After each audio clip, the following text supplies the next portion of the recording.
Milionário decide testar sua namorada, dizendo que perdeu tudo e só sobraram dívidas. A reação dela deixa ele em choque. A noite caía sobre São Paulo como um véu pesado, carregado de silêncios e segredos não confessados. No alto de um apartamento de cobertura nos Jardins, Jorge Munhoz, 30 anos, dono de uma das maiores redes de clínicas estéticas do país e herdeiro de um império imobiliário, olhava pela janela, segurando um cálice de vinho que mal tocara. Seus olhos, normalmente frios e calculistas, estavam turvos. Não por tristeza, mas por dúvida. Uma pergunta girava em sua mente como um furacão silencioso. Ela me ama, ou ama o que eu tenho? Ao seu lado, no sofá de couro branco, Elizabeth, 29 anos, professora de literatura em uma escola pública do bairro de Pinheiros, lia um livro de Clarice Lispector, com os pés descalços e os cabelos soltos. Usava uma camiseta velha dele, surrada nos cotovelos, e parecia inteiramente alheia ao peso emocional que pairava na sala. Eram 9 da noite. O jantar havia sido simples, macarrão com molho de tomate caseiro feito por ela. Jorge, acostumado a chefes particulares e trufas importadas, comera com um apetite que surpreendeu até a si mesmo. Foi então que ele decidiu. Liz. Chamou com uma voz mais rouca do que pretendia. Ela ergueu os olhos, os óculos de grau escorregando levemente no nariz. Sorriu. Aquele sorriso que sempre o fazia sentir como se tivesse voltado para casa depois de uma viagem longa demais. O que foi, amor? Jorge respirou fundo. Fechou os olhos por um instante. Quando os abriu, já não era mais o milionário confiante. Era um homem à beira do abismo. Perdi tudo. O silêncio que se seguiu foi tão denso que parecia ter peso. Elizabeth não piscou. Não soltou o livro, apenas olhou para ele, esperando mais. A holding entrou em colapso. Os investidores fugiram. Um dos sócios me roubou.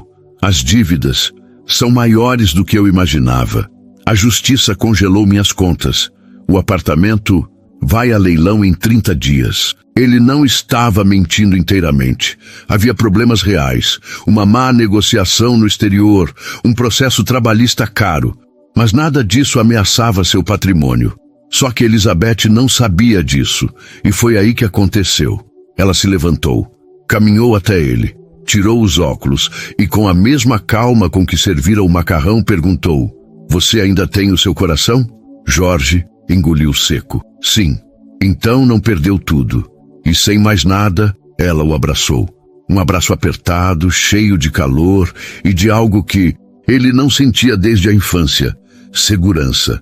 Mas Jorge, teimoso como sempre, insistiu. Liz, você não entende. Não vai ter luxo. Não vai ter viagens. Talvez nem um teto. Ela se afastou um pouco, olhou nos olhos dele e disse, com uma serenidade que o deixou sem fôlego: então vamos construir um teto, juntos. Naquele momento, Jorge quase desistiu do plano. Quase. Mas o orgulho e a dor de antigos relacionamentos, onde o amor sempre tinha um preço, falou mais alto. Ele precisava ter certeza. E foi assim que, na manhã seguinte, Jorge Munhoz fingiu ser um homem arruinado. E o que aconteceria dali em diante mudaria não só a vida deles, mas revelaria segredos que nem ele mesmo sabia que carregava. Na manhã seguinte, Jorge acordou antes do sol. O apartamento, antes um símbolo de sucesso e controle, agora parecia uma gaiola dourada que ele mesmo decidira trancar.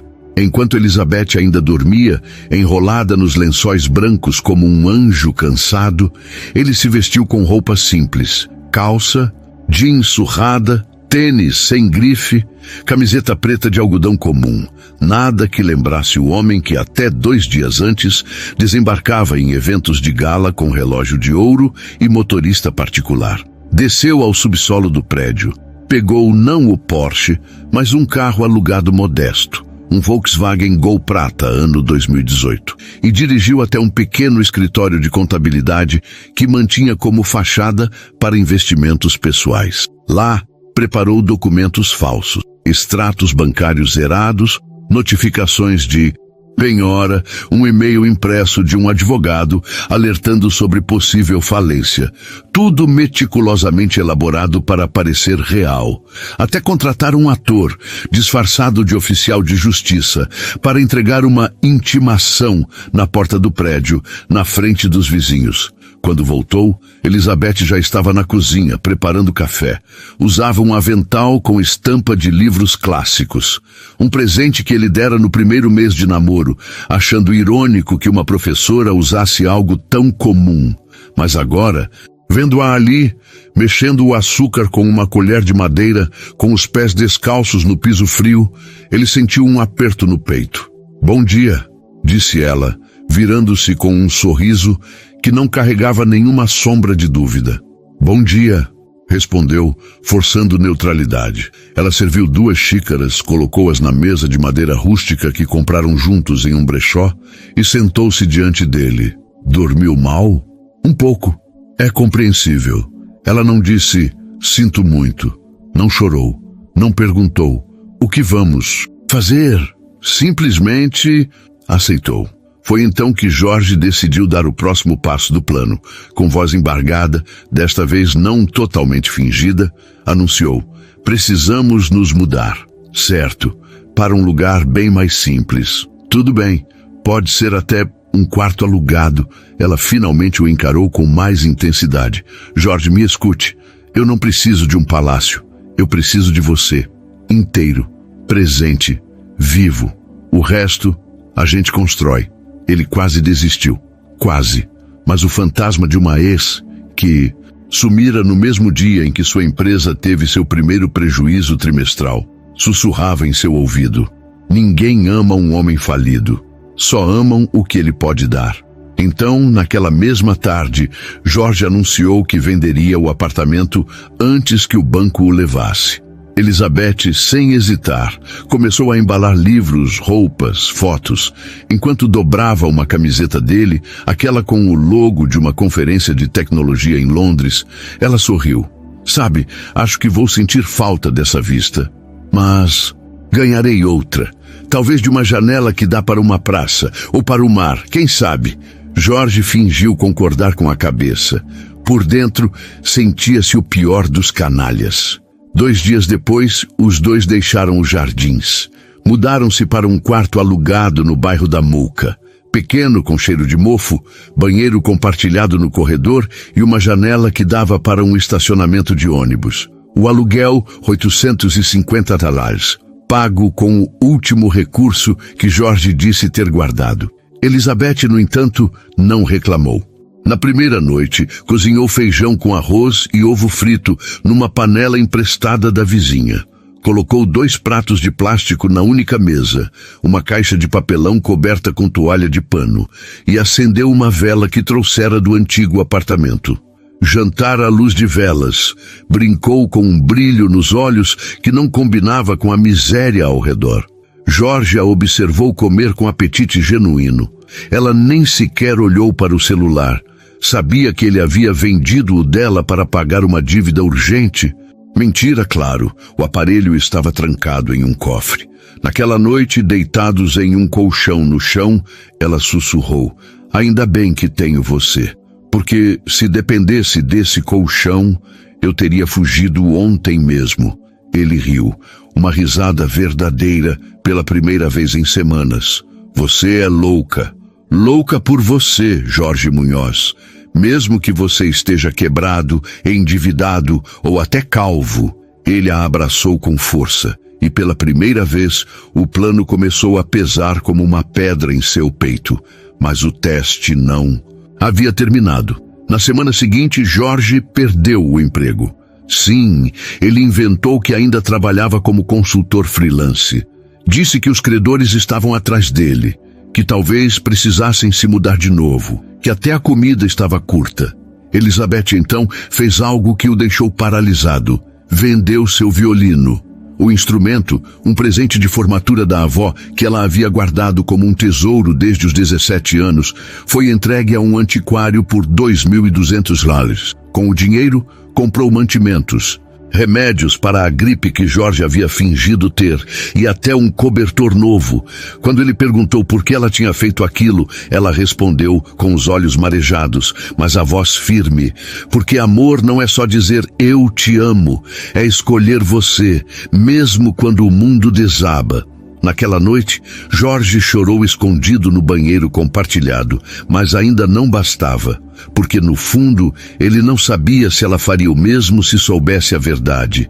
E foi então que, em uma conversa aparentemente casual na padaria do bairro, Elizabeth revelou algo que Jorge jamais esperava.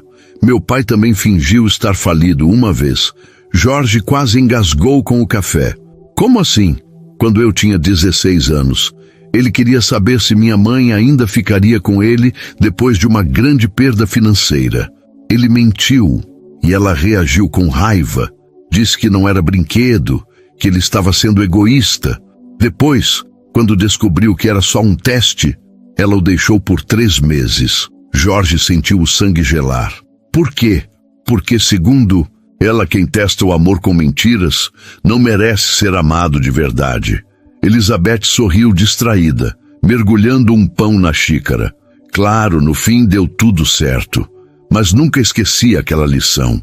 Jorge não conseguiu dormir naquela noite, porque pela primeira vez percebeu que talvez o verdadeiro teste não fosse para Elizabeth, mas para ele mesmo.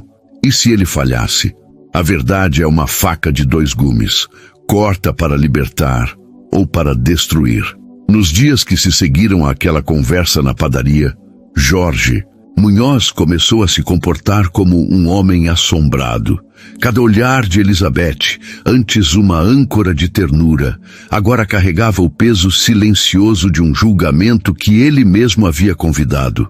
Ela continuava a preparar o café da manhã com a mesma doçura, a cantarolar músicas antigas, enquanto varria o chão de tacos rangentes do quarto alugado, a rir de piadas ruins que ele contava só para vê-la sorrir.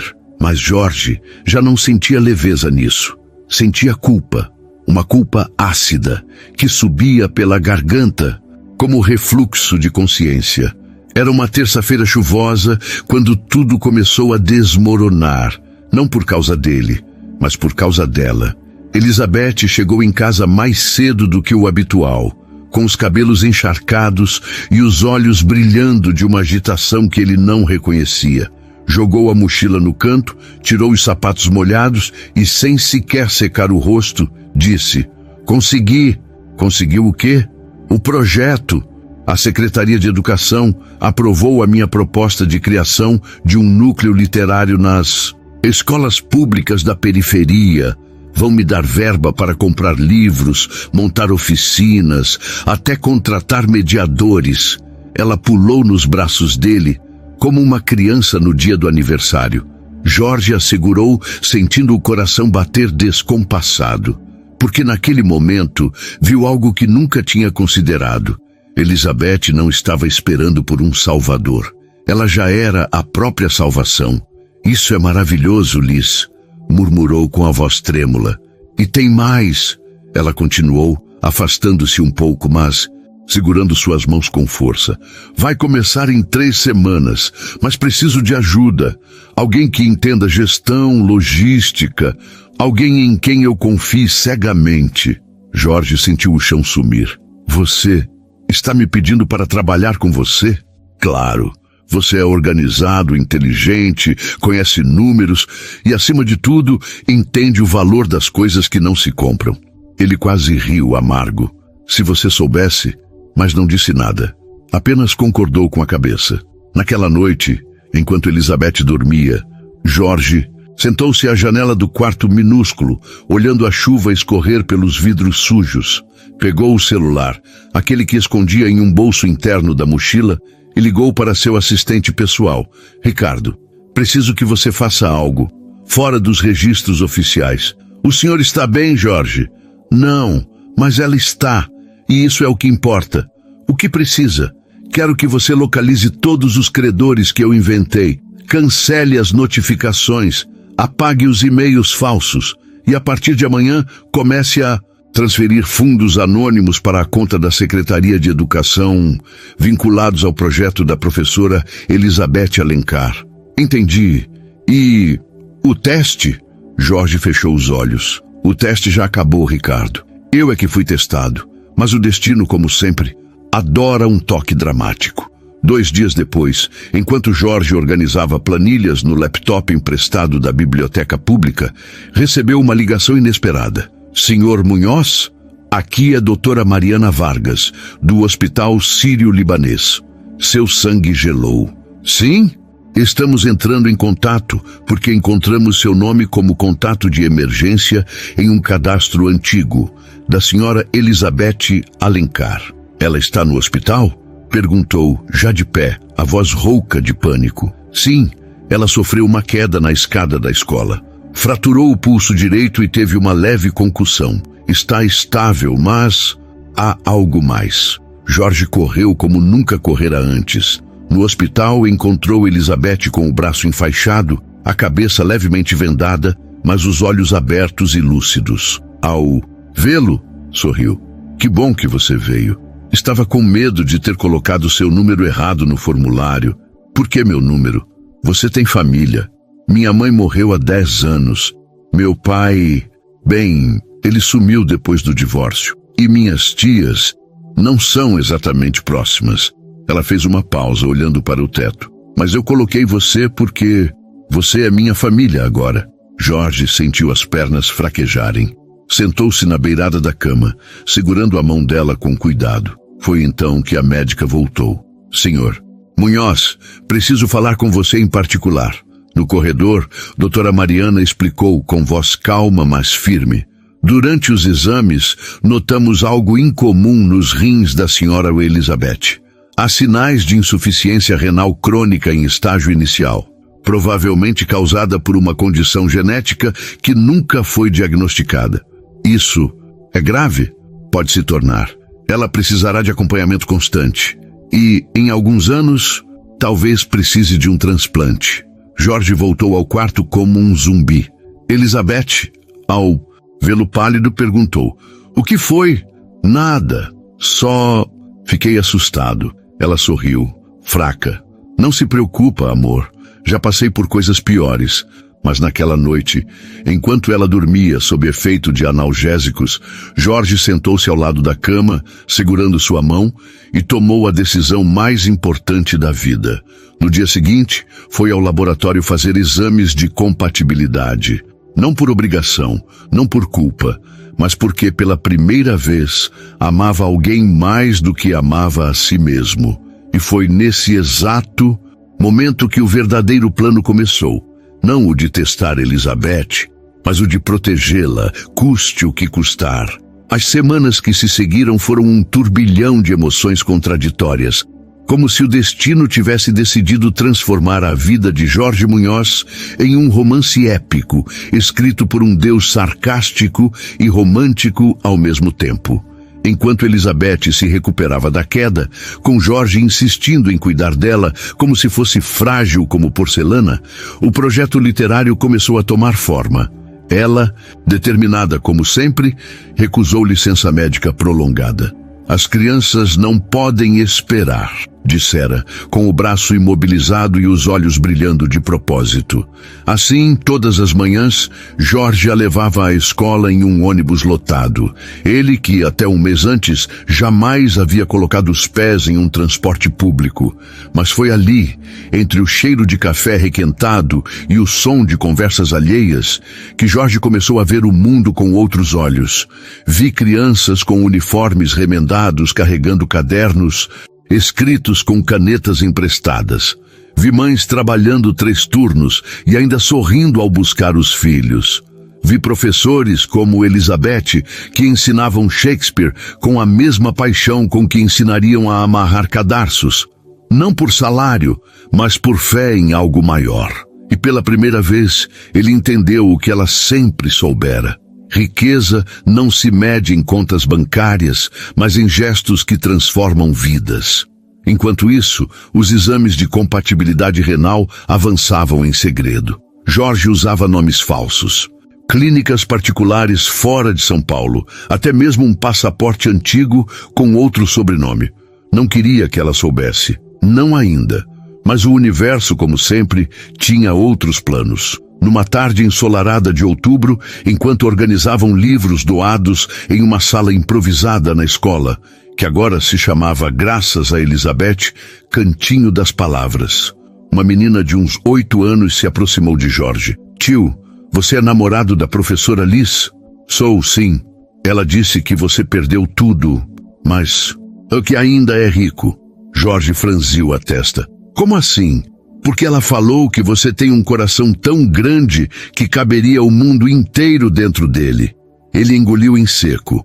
Naquela noite, ao voltarem para o quarto alugado, agora um pouco mais aconchegante, com cortinas que Elizabeth bordara à mão e fotos deles pregadas na parede com fita crepe, ele não aguentou mais. Sentou-se na beirada do colchão, as mãos trêmulas. Liz, preciso te contar uma coisa. Ela sentada no chão, corrigindo provas, com o braço direito apoiado em uma almofada, ergueu os olhos. Tá tudo bem, amor? Não, não está. Porque eu te menti. Silêncio. Sobre o quê? Sobre tudo. Eu não perdi nada. Minha empresa está mais forte do que nunca. Minhas contas estão intactas. A falência foi encenação. Elizabeth congelou. O lápis caiu de sua mão.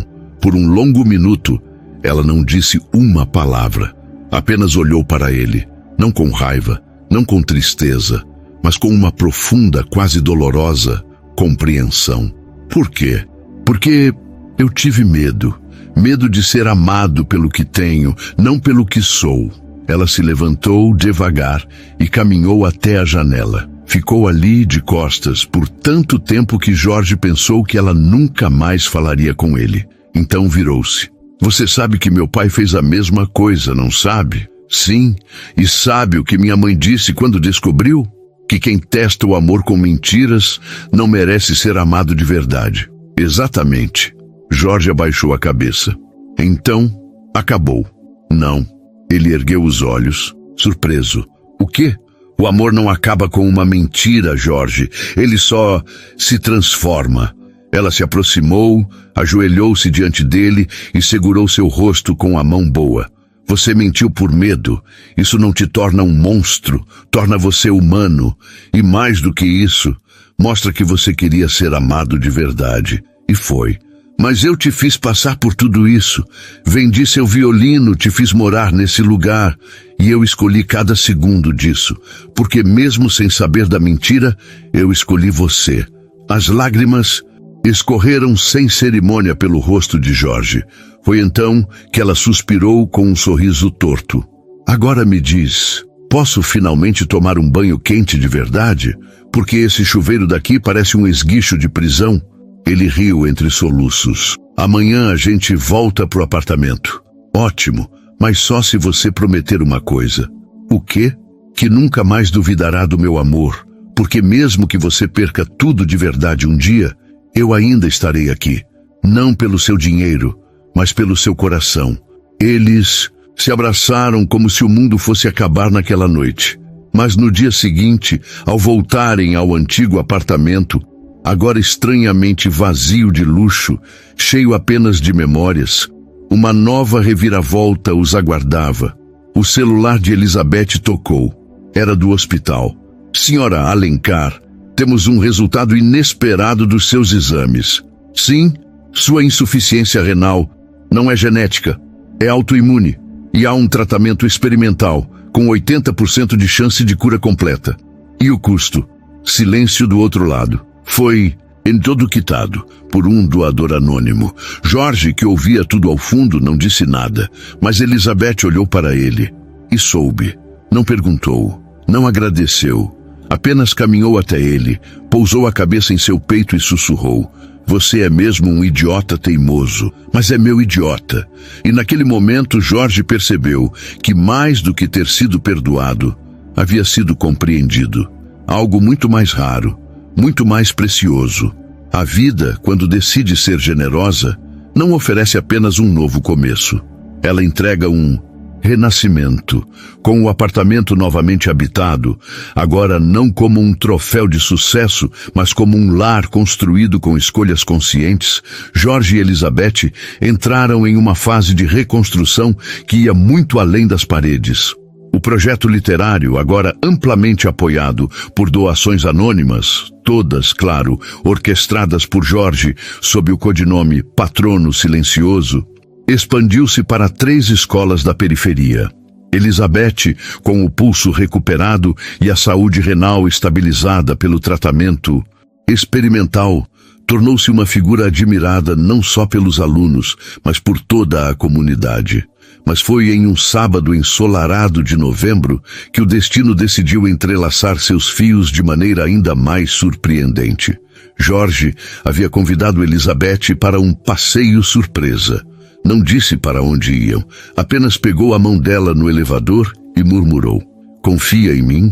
Depois de tudo, sempre. O carro os levou até o centro de São Paulo, mas não ao shopping, nem ao teatro. Lugares que, em outra vida, seriam óbvios para um milionário. Em vez disso, pararam diante de um prédio antigo, de tijolos aparentes, com uma placa de madeira desbotada. Casa de Leitura Bezerra. Elizabeth franziu a testa. O que é isso? Entre. Dentro, o ambiente era acolhedor.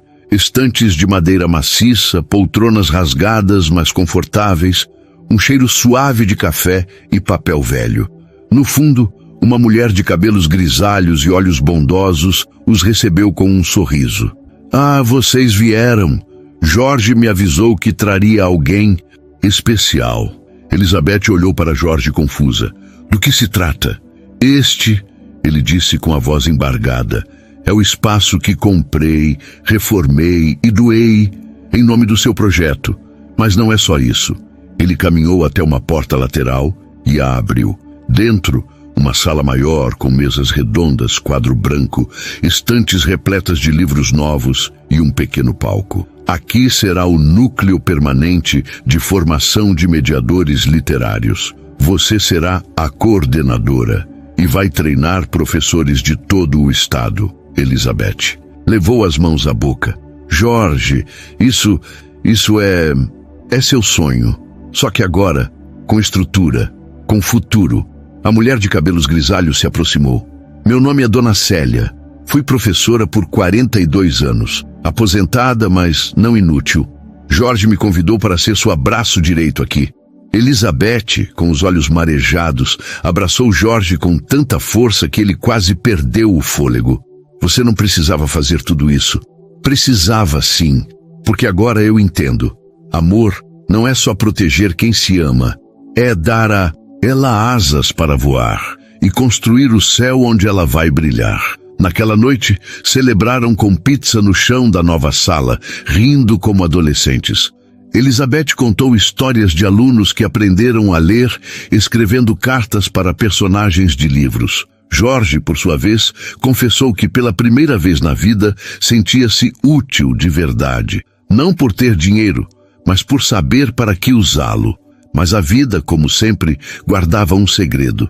2 dias depois, enquanto Jorge organizava documentos no Mina, escritório da Casa de Leitura, recebeu uma ligação inesperada. "Aqui é o detetive Fábio Mendes, da Delegacia de Crimes Financeiros."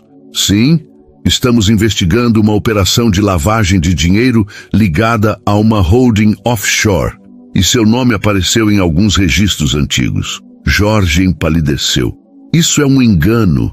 Minhas empresas são transparentes." "Talvez, mas há um nome que nos intriga.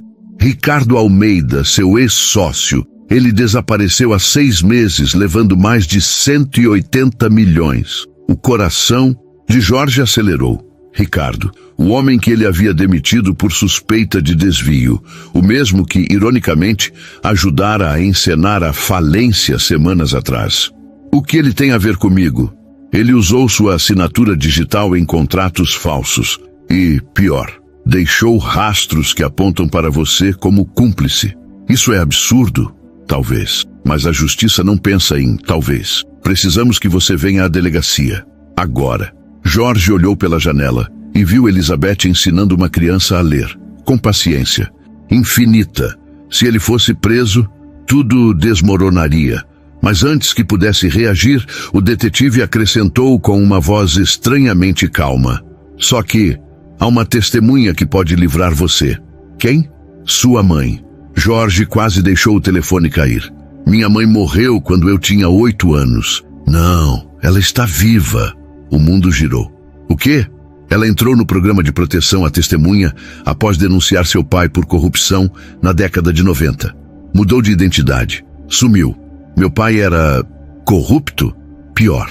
Era chefe de uma quadrilha que desviava verbas públicas. Sua mãe o denunciou. Ele a mandou matar, mas os agentes a salvaram a tempo. Jorge sentiu as pernas cederem. Toda a sua vida, a fortuna, o império, o nome Munhoz, fora construído sobre mentiras, sangue e traição.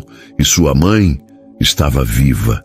Quando chegou à delegacia, foi recebido por uma mulher de 60 anos, cabelos brancos, olhos idênticos aos dele. Ela sorriu, com lágrimas silenciosas. Jorge, meu filho, perdoe-me por não ter podido voltar. Ele não disse nada. Apenas abraçou aquela mulher que por 22 anos existira apenas em seus sonhos infantis. Mas então ela sussurrou algo que mudaria tudo. Seu pai não morreu de infarto, como te disseram. Foi preso e ainda está vivo. E naquele exato momento Jorge soube. Sua verdadeira jornada só estava começando. O silêncio que se seguiu à revelação foi tão profundo que parecia absorver o próprio ar do ambiente. Jorge permaneceu abraçado à mulher que era, ao mesmo tempo, uma estranha e a pessoa que mais amara em toda a sua infância. A voz suave que cantava para ele antes de dormir, o rosto que desaparecera de todos os álbuns de família, o nome que seu pai proibia ser mencionado em casa. Seu nome... Qual é seu nome agora? Perguntou ele com a voz trêmula. Helena Marques, respondeu ela, segurando suas mãos com firmeza, como se temesse que ele desaparecesse. Mas meu nome de verdade é Lúcia Munhoz.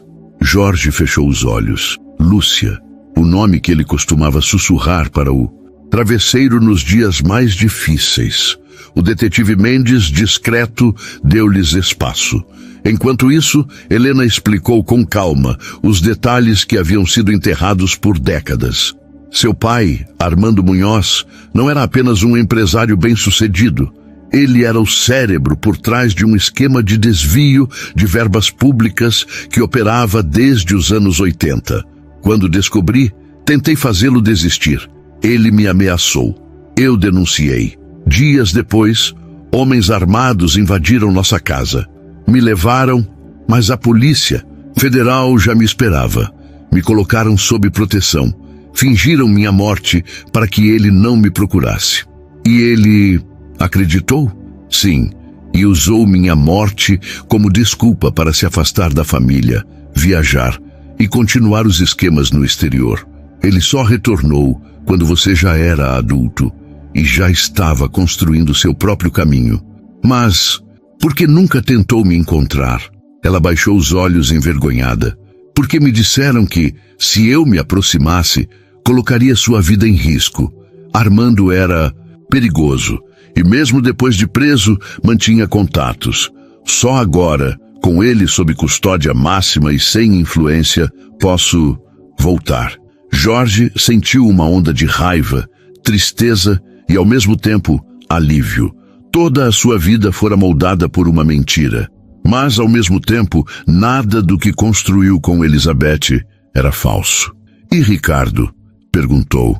O que ele tem a ver com isso? Ricardo descobriu os antigos registros. Sabia que a fortuna inicial da família vinha de dinheiro sujo.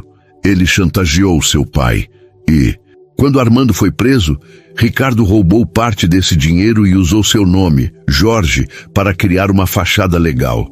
Ele pensou que com você arruinado, ninguém investigaria fundo. Jorge apertou os punhos. Então tudo isso, a farsa da falência, até isso foi usado contra mim? Sim, mas há uma boa notícia. Os registros da sua mãe provam que você nunca teve envolvimento. Você herdou um legado, mas não os crimes. Naquela noite, Jorge não voltou imediatamente para casa. Sentou-se sozinho em um banco do Parque Ibirapuera, com os olhos perdidos no lago. Precisava digerir tudo. Quando finalmente chegou ao apartamento, já era madrugada. Elizabeth estava acordada, sentada na varanda, com uma xícara de chá e um livro no colo. Não disse nada quando ele se aproximou. Apenas se levantou, abraçou-o e perguntou: "Quer falar?" E ele falou. Contou tudo. A mãe viva, o pai criminoso, o legado manchado, o risco de ter seu nome arrastado pela lama de um passado que não escolheu. Quando terminou, Elizabeth olhou para ele com uma serenidade que só os verdadeiramente fortes possuem. "Jorge, você não é o que seu pai fez. Você é o que você escolheu ser. Mas e se o mundo não vir isso? Então o mundo que se dane, porque eu vejo." Era o tipo de frase que em outra boca soaria vazia, mas vinda dela era um juramento. No dia seguinte, Jorge tomou uma decisão radical. Convocou uma coletiva de imprensa. Diante de dezenas de jornalistas, microfones e câmeras, ele anunciou: "Estou doando 100% do meu patrimônio líquido, exceto o necessário para minha subsistência e a de quem amo, para fundar o Instituto Lúcia Munhoz de Justiça Restaurativa e Educação Pública." O silêncio foi absoluto. Todo o dinheiro herdado, todo o investimento, toda a propriedade será convertido em escolas, centros comunitários, bolsas de estudo e apoio jurídico para vítimas de corrupção. Não quero um centavo que tenha sido tocado pela ganância do meu pai. A plateia explodiu em murmúrios. "E quanto ao seu nome?" gritou um repórter. "Meu nome é Jorge Munhoz e pela primeira vez tenho orgulho de carregá-lo. Não por quem me gerou, mas por quem decidi me tornar." A notícia viralizou em horas. Alguns o chamaram de herói, outros de tolo. Mas Elizabeth, ao ver a transmissão ao vivo na casa de leitura, sorriu com os olhos cheios d'água. "Finalmente", murmurou, "ele se libertou." Mas a história ainda não havia terminado. 3 dias depois, uma carta chegou ao apartamento. Era do Presídio Federal de Segurança Máxima, onde Armando Munhoz estava encarcerado. Dentro, uma única folha de papel, com uma caligrafia trêmula. "Filho, se você está lendo isto, então sua mãe voltou. Não peço perdão, não mereço. Mas há uma coisa que você precisa saber. O dinheiro que usei para construir o império não era só sujo. Parte dele veio de um roubo que destruiu uma família inteira. E dentre as vítimas estava um homem chamado Paulo Alencar. Talvez você não conheça o nome, mas sua namorada, sim, porque Paulo era pai de Elizabeth." Jorge deixou a carta cair no chão. O mundo girou novamente, porque se aquilo era verdade, então o destino não só os unira, tinha orquestrado tudo desde o início. O papel tremia nas mãos de Jorge como se estivesse vivo, como se respirasse a dor de décadas contidas em poucas linhas. Ele relera a carta 3 vezes, cada palavra martelando em seu crânio com a força de um julgamento divino. Paulo Alencar, pai de Elizabeth, vítima do pai dele.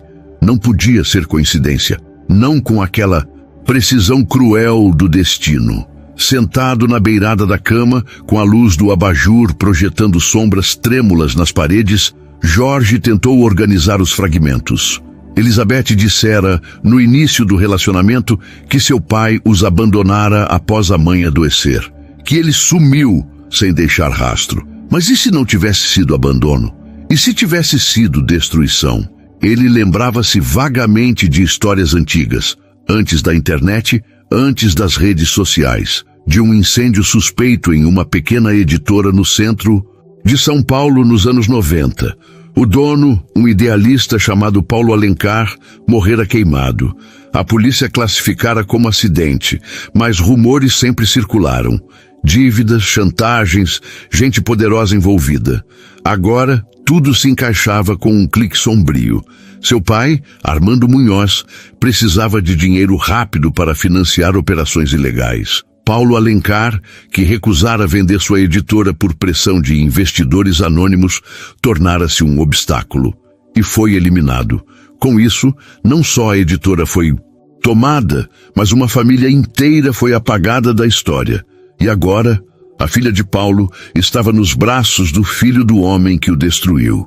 Jorge sentiu o vômito subir. Levantou-se, correu ao banheiro e caiu de joelhos diante da pia, ofegante.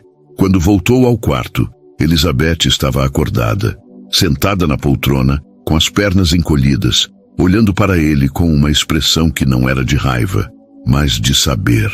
Você leu a carta do seu pai, disse ela suavemente. Como você, vi no seu rosto, quando entrou. E eu já desconfiava. Jorge congelou. O quê? Há anos, minha mãe, antes de morrer, me deixou um diário. Nunca tive coragem de ler tudo, mas, em uma página, ela escreveu: Paulo não nos abandonou.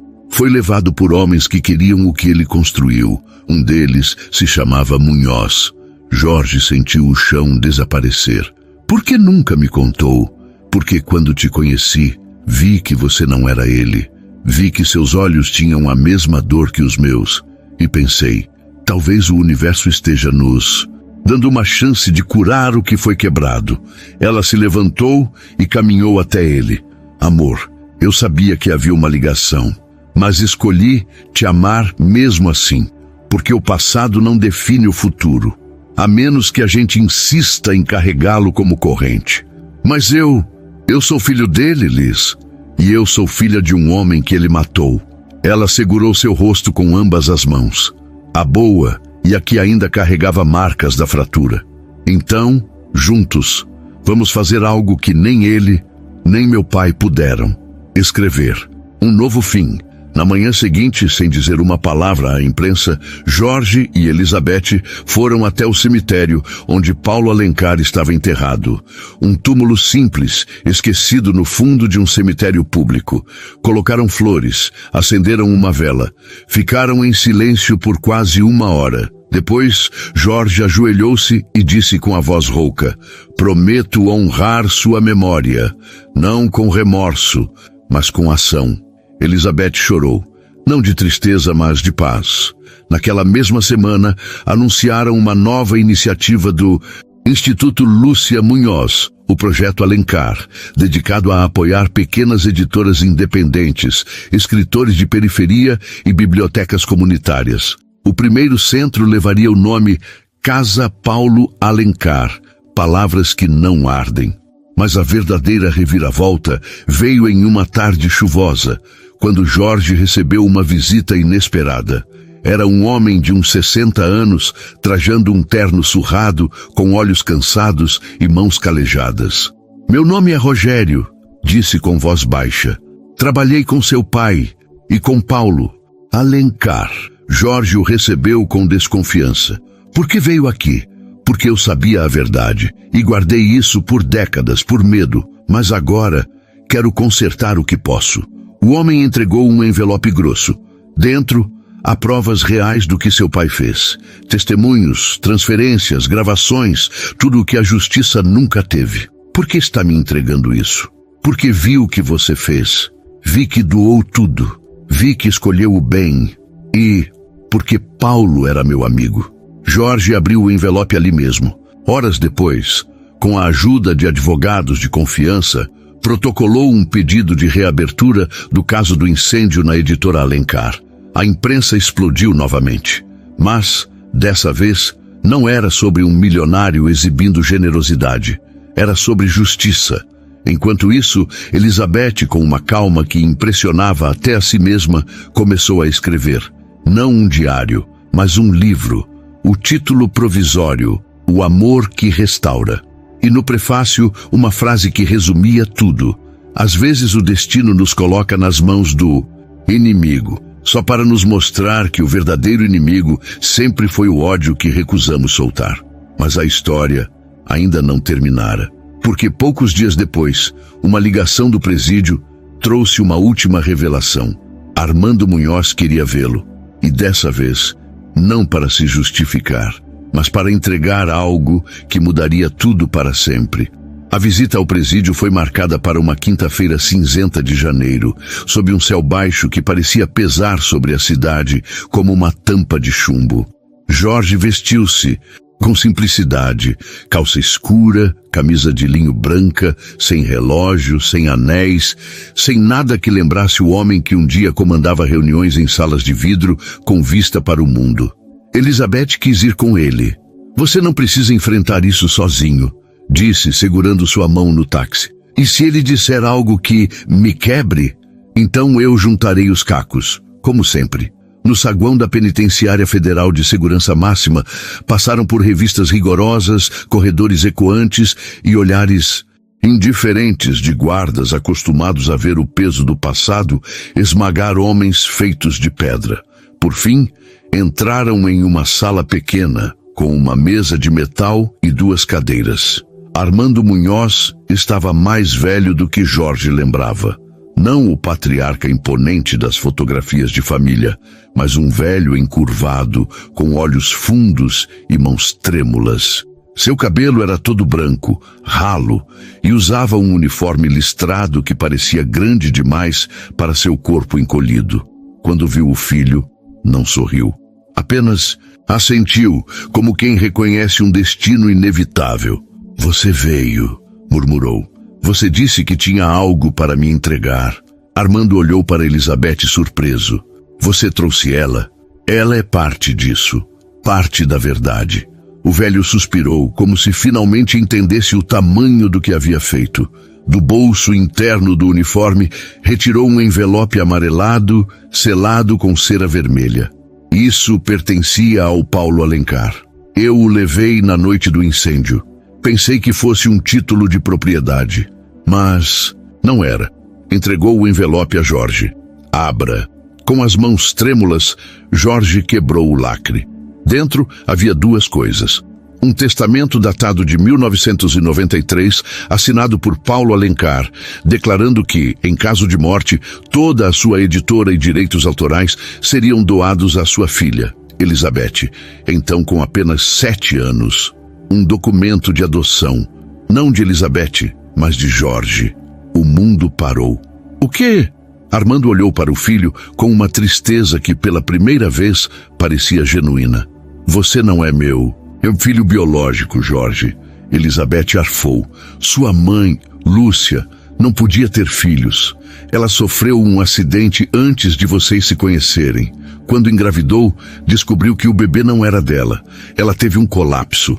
Eu não queria perdê-la. Então comprei você. De uma mãe solteira, desesperada. Mentimos para todos, inclusive para você." Jorge sentiu o chão desaparecer. "Então, eu não sou um Munhoz? De sangue não, mas de coração. Você sempre foi.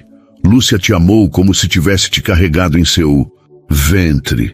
E eu falhei com você como pai, mas nunca duvidei de que você era meu filho pelo que construiu. Mas havia mais." Armando apontou para o testamento. "A editora de Paulo, eu a comprei com dinheiro sujo, sim. Mas os direitos autorais, os originais, os contratos com escritores, tudo isso pertencia legalmente a Elizabeth. Eu os escondi, guardei, porque no fundo sabia que um dia ela viria buscá-los." Elizabeth, com os olhos cheios de lágrimas, pegou o testamento. "Meu pai pensou em mim. Até o fim." Jorge olhou para ela, para o homem que o criara, para o passado que se desmontava diante de seus olhos. E então riu. Foi um riso suave, quase aliviado. "Então, somos todos vítimas, mas também todos redimidos." Naquela noite de volta ao apartamento, Jorge e Elizabeth se abraçaram na varanda, sob um céu que finalmente se abria em estrelas. "Você está bem?" perguntou ela. "Estou, porque agora sei que nada do que somos foi acaso." No dia seguinte, com o testamento em mãos, Elizabeth entrou na justiça para reaver os direitos da editora de seu pai. E Jorge, com um novo nome no coração, não Munhoz, não adotivo, mas livre, fez algo que surpreendeu até ele mesmo. Adotou legalmente o sobrenome Alencar, Não por apagar quem fui, explicou a Elizabeth, mas por honrar quem me escolheu e quem me ama. Ela sorriu, segurando sua mão. Então agora você é Jorge Alencar? Não. Não? Sou Jorge Elizabeth Alencar. Ela riu, batendo levemente no peito dele. Seu bobo, isso não é sobrenome, é poesia. Pois então, ele sussurrou, beijando sua testa, que nossa vida seja um poema que ninguém apaga. Mas justamente quando tudo parecia encontrar seu lugar, uma última sombra surgiu. Ricardo Almeida, o ex-sócio que fugira com milhões, foi localizado e estava de volta, com provas que podiam destruir não só Jorge, mas toda a verdade que eles haviam construído. O regresso de Ricardo Almeida não veio com sirenes ou algemas, veio com um e-mail. Assunto: você pensou que tudo terminou? Eu tenho o que pode enterrar você de verdade. Jorge leu a mensagem de madrugada, sentado na varanda, com o café esfriando na xícara e o coração acelerado. O remetente usava um domínio criptografado, mas não havia dúvidas. Era ele. O homem que por anos fingira ser seu aliado enquanto roubava sua confiança e seu dinheiro. Anexado ao e-mail, um arquivo de vídeo. Jorge hesitou. Elizabeth dormia no quarto, exausta após um dia inteiro reorganizando os arquivos da futura editora. Alencar. Ele não queria acordá-la com mais sombras, mas por fim clicou. A imagem era granulada, filmada por uma câmera escondida. Mostrava Jorge, semanas atrás, ainda na fase da falência encenada, entrando em um escritório com um advogado conhecido por operar na zona cinzenta da lei. A voz de Ricardo, editada, dizia: se ele mente sobre estar falido, o que mais está escondendo? O vídeo não provava crime, mas sugeria manipulação, fraude, talvez até lavagem. O suficiente para manchar sua imagem pública e, pior, fazer o mundo duvidar da sinceridade do Instituto Lúcia Munhoz e do Projeto Alencar. Mais grave, continha um áudio editado, mas convincente, de Jorge dizendo: se Elizabeth soubesse a verdade, me deixaria.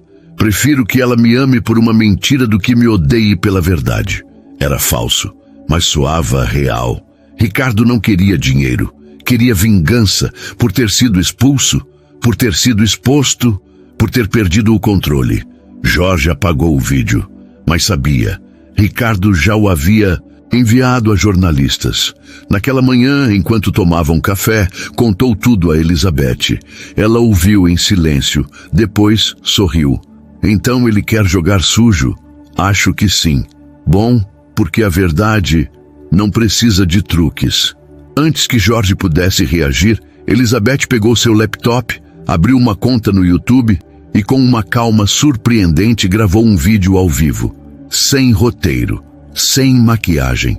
Apenas ela, de camiseta branca, com o violino que Jorge havia resgatado do antiquário ao fundo. Sim, ele o comprou de volta em segredo. Meu nome é Elizabeth Alencar e hoje quero contar uma história, não sobre um milionário que fingiu estar falido, mas sobre um homem que, por medo, perdeu a fé no amor e, por amor, reconquistou a fé na humanidade. Ela contou toda a verdade, a mentira, o perdão, a descoberta da mãe de Jorge, o pai destruído, a adoção, o testamento, a redenção. E no final, olhou direto para a câmera e disse: se alguém tentar usar o passado para apagar o que construímos, saibam, nossa história não pertence a eles, pertence a quem acredita que o amor pode curar até as feridas mais antigas. E Jorge, se você estiver ouvindo, venha tomar café. O seu esfriou. O vídeo viralizou em 2 horas. Comentários inundaram a internet. Chorei do começo ao fim. Isso é o que o mundo precisa, coragem para ser verdadeiro, relacionamento meta. Mas o golpe final veio de onde ninguém esperava. Dona Célia, a ex-professora da Casa de Leitura, revelou em uma entrevista emocionada que conhecia Paulo Alencar. Ele me deu meu primeiro livro publicado, disse, com os olhos marejados. Era um conto infantil sobre um menino que perdia a casa, mas ganhava o mundo. Agora, ver a filha dele e o homem que escolheu juntos, É como se o ciclo tivesse se fechado com luz. Até a imprensa, antes ávida por escândalos, recuou. Ricardo Almeida, percebendo que o plano havia falhado, tentou fugir novamente. Mas desta vez foi Helena Lúcia quem o parou. Usando contatos do antigo programa de proteção à testemunha, ela entregou às autoridades todas as provas reais das fraudes de Ricardo, incluindo gravações em que ele admitia ter forjado documentos para incriminar Jorge. Em 48 horas, Ricardo foi preso em um aeroporto internacional, tentando embarcar para o Paraguai com uma mala cheia de dinheiro e passaportes falsos. Naquela noite, Jorge e Elizabeth caminharam pela orla de Santos, de mãos dadas, sem dizer uma palavra por quase meia hora. Até que ela parou, virou-se para ele e perguntou: "E agora?" "Agora, a gente vive. Sem segredos?" "Sem segredos." Ela sorriu, apoiou a cabeça em seu ombro e sussurrou: "Então, casa comigo?" Jorge riu emocionado. "Você não quer um pedido romântico? Um joalheiro? Um jantar? Quero você, aqui, agora, com o mar como testemunha e o vento como música." Ele ajoelhou-se na areia com as ondas beijando seus pés. Sim, 1000 vezes sim. E sob um céu aberto de estrelas, eles se beijaram. Não como um milionário e uma professora, não como vítimas do passado, mas como duas almas que escolheram escrever um novo capítulo. 2 anos depois, a primavera em São Paulo chegou com um calor suave e um céu tão azul que parecia pintado à mão. Na esquina da rua Ministro Ferreira Alves com a Avenida Angélica, onde antes funcionava uma loja de eletrônicos abandonada, hoje se erguia um prédio de tijolos aparentes, grandes janelas de madeira e uma placa de bronze que brilhava ao sol. Editora Alencar, palavras que não ardem dentro, o cheiro de papel novo se misturava ao de café fresco e ao som suave de uma menina de 10 anos, lendo em voz alta para um grupo de idosos em uma roda de leitura. Nas paredes, fotos em preto e branco do velho Paulo Alencar, ao lado de autores contemporâneos, que graças ao projeto Vozes da Periferia, publicavam seus primeiros livros ali, muitos escritos à mão, outros ditados em celulares emprestados.